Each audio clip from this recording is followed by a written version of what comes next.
I'm Mandy Tanner, and today we're making chimichurri. It's a very versatile sauce that you can use on almost any protein, and it's great on vegetables as well.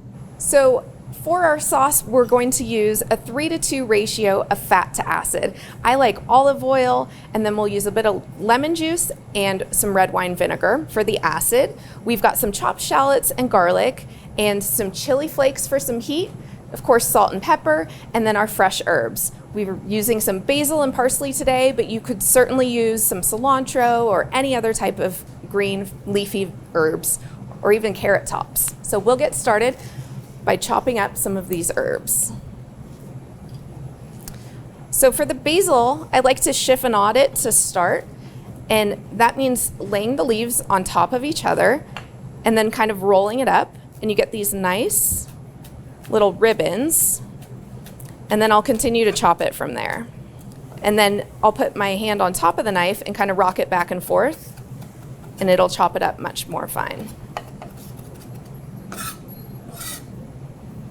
And you can make this in using a mortar and pestle, and if you're doing a really large volume of chimichurri, then you might want to use a food processor. It'll go a lot quicker.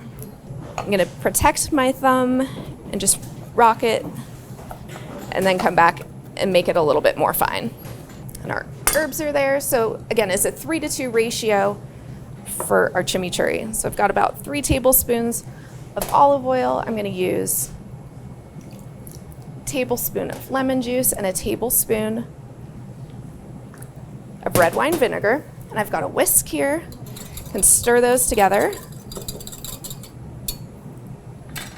I'm gonna put in some of our shallot,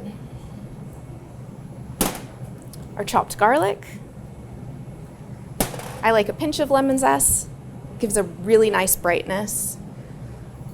Some of our chili flakes, and then of course our herbs. And I'll give that a whisk. You can see it's coming together very quickly. Pinch of salt, pinch of pepper, and you can give it a taste.